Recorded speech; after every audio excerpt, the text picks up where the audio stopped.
ये कहानी विजयवाड़ा के किसी गांव की है। इस गांव में एक किशन नाम का एक किसान रहता था जो के खेती किया करता था। बीज बोने का काम होने आया है, लेकिन बरसात होने की कोई संकेत नजर नहीं आ रहे। मुझे खुद पूरे खेत में बीजों को पानी देना चाहिए। किशन के पास बहुत बड़ा खेत था जिसमें आज वो बीज बो रहा था। किशन बड़ा ही मेहनती था। वो खेत में सारे काम बड़े लगन और मेहनत से किया करता था। इसी बात को कुछ दिन बीत गए। किशन की इस मेहनत के कारण हमेशा खेत में अच्छी फसल होती थी। अरे वाह, इस बार अच्छी फसल हुई है। सच में मेहनत करने से सफलता मिलती ही है। ऐसी फसल के कारण उसे मुनाफा भी हो जाता। किशन का एक खुशहाल परिवार था। उसकी पत्नी कुंदा और बेटे छोटू के साथ उसका जीवन बड़े आनंद में व्यतीत हो रहा था।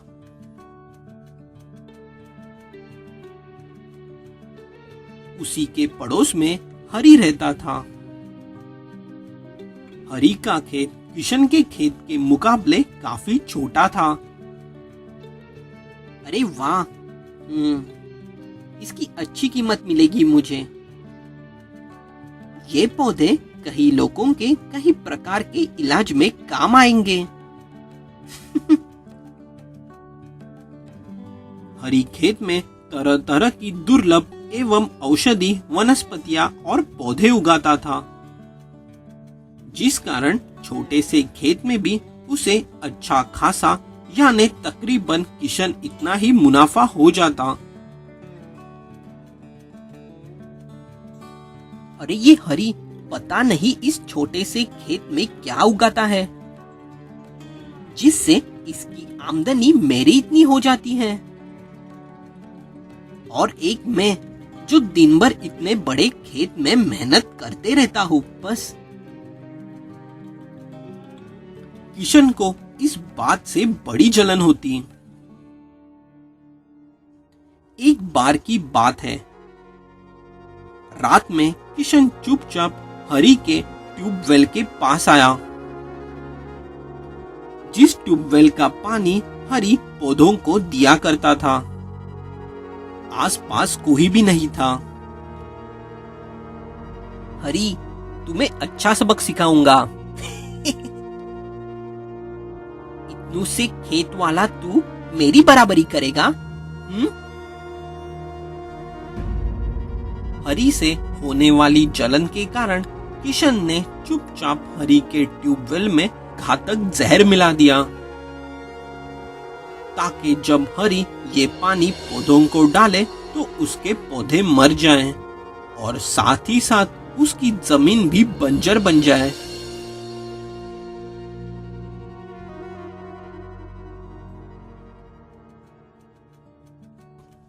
दूसरे दिन सुबह सवेरे हरी अपने खेत में आ गया। आज तो इन पौधों को ट्यूबवेल से पानी देना है मुझे। अरे वाह, बरसात! आज तो इन पौधों को ऐसे ही पानी मिल जाएगा। हरी की खुशकिस्मती से आज अचानक बरसात होने लगी। मेरा काम बचाने के लिए शुक्रिया। बरसात होने के कारण हरी खेत से चला गया। दोपहर को वही कहीं से किशन का बेटा छोटू वापस अपने घर लौट रहा था। खेलकूद कर मैं बड़ा थक गया हूँ, साथ ही साथ बड़ी प्यास भी लगी है मुझे। कहीं से पानी पी लेता हूँ। बदकिस्मती से चलते चलते छोटू उसी ट्यूबवेल के पास आ गया और वो उस ट्यूबवेल का जहरीला पानी पीने लगा। उसे ऐसा करते हुए किशन ने देख लिया। अरे ये क्या छोटू, अरे नहीं रुको छोटू। किशन भाग भाग कर छोटू के पास आने लगा। तब तक छोटू बेहोश हो चुका था। किशन बड़ा डर गया। अरे अरे ये क्या छोटू, तुम ठीक तो हो ना बेटे? उठो उठो छोटू। छोटू पर उस जहर का असर हो चुका था। उसका रंग अब नीला पड़ने लगा था। किशन इस बात से बड़ा ही टूट गया कि तभी वहां से हरी आ गया। क्या हुआ किशन भाई, सब ठीक तो है ना? ये छोटू को क्या हुआ? मुश्किल में हूं हरी, छोटू बेहोश हो गया है, क्या करूं पता नहीं। उठो उठो छोटू। अरे किशन भाई, इसका चेहरा देखकर ही लग रहा है छोटू ने शायद जहर खा लिया है। क्या क्या करें अब? हरी कुछ भी करो, लेकिन मेरे छोटू को बचा लो। हरी ने अपने खेत में जाकर किसी पौधे से पत्ते तोड़े। उसी पत्तों की बूटी बनाकर उसने छोटू को खिला दी, जिस वजह से धीरे धीरे छोटू का जहर उतरने लगा। छोटू उठ खड़ा हुआ। अरे बेटा छोटू, तुम ठीक तो हो ना? जी पापा, अब मुझे बेहतर लग रहा है। छोटू के तबीयत का सुधार देखकर किशन के जान में जान आई। हरी, मैं तुम्हारा ये एहसान कभी नहीं भूलूंगा। एहसान की क्या बात है किशन भाई, तुम्हारी मदद करना मेरा फर्ज है। आखिर तुम मेरे पड़ोसी जो हो। किशन को अपने गलती का एहसास हुआ। तब से किशन को कभी भी हरी के तरक्की पर जलन नहीं हुई। हमारा मकसद जीवन में सफलता प्राप्त करना अवश्य होना चाहिए, परंतु दूसरे को असफल करने का लक्ष्य कभी न बनाएं।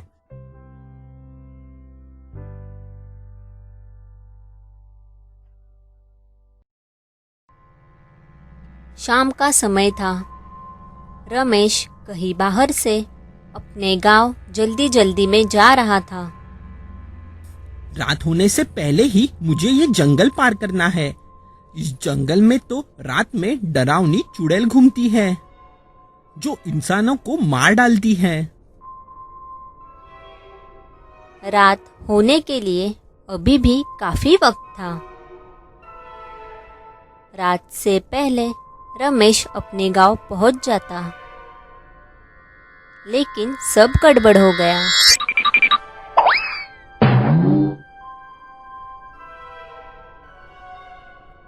अरे हाय हाय, मर गया रे।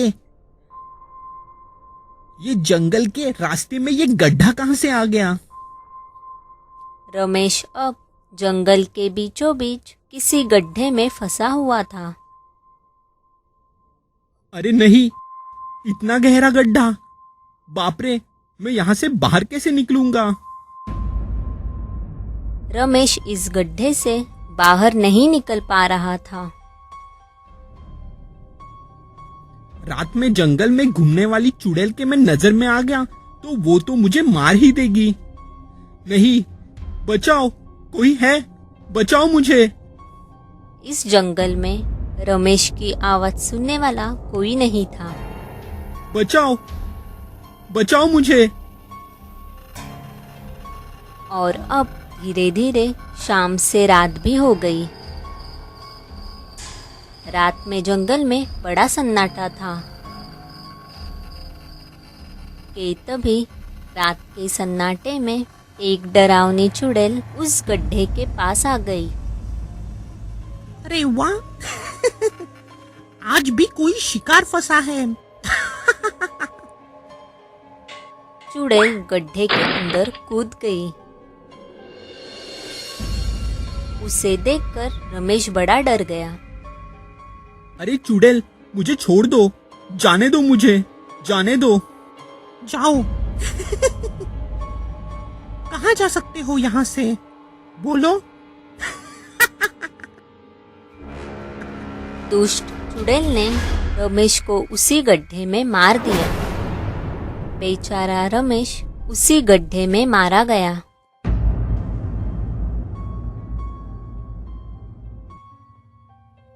इसी गांव में एक लाखा नाम का जमींदार था, जो कि बड़ा ही अमीर था। अपने खेत में वह एक सोमू नाम के गरीब आदमी से सारे काम करवाता। सोमू बड़ा ही गरीब था। उसकी मजबूरी का फायदा उठाते हुए लाखा उससे ढेर सारा काम करवाता था। उसके बदले उसे वो काफी कम मजदूरी देता था। जंगल में भी लाखा की थोड़ी बहुत जमीन थी, जो कि वीरान ही थी। आज लाखा सोमू को जंगल ले जाकर वहां पौधे लगवा रहा था। जंगल का काम खत्म करके लाखा और सोमू वापस अपने गांव जा रहे थे। मालिक, आपको पता है 2-3 दिन पहले रात में इस जंगल की चुड़ैल ने रमेश को मार दिया। बेवकूफों की तरह रात में यहाँ वहाँ भटक रहा होगा। अच्छा है, रात होने में अभी भी काफी समय बचा है। हम आसानी से हमारे गांव पहुंच जाएंगे मालिक। राह पर चलते चलते सोमू और लाखा भी उसी गड्ढे में गिर गए।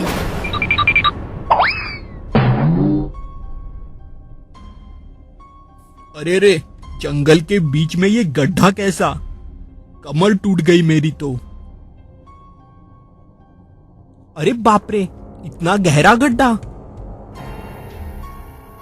यहां से निकले कैसे हम?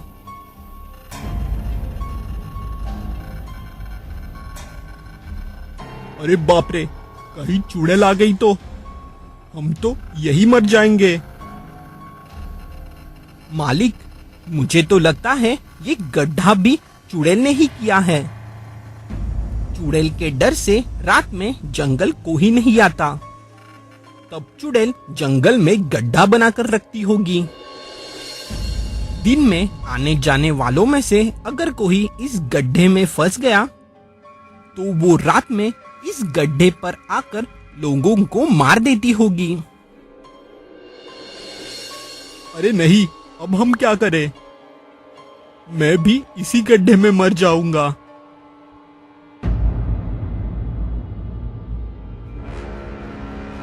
लाखा डर कर वही कांपता रह गया। लेकिन सोमू ने हिम्मत नहीं हारी थी। सोमू ने गड्ढे में खुदाई करनी शुरू कर दी। अरे ये क्या कर रहे हो बेवकूफ? क्या इससे हम बाहर निकल पाएंगे?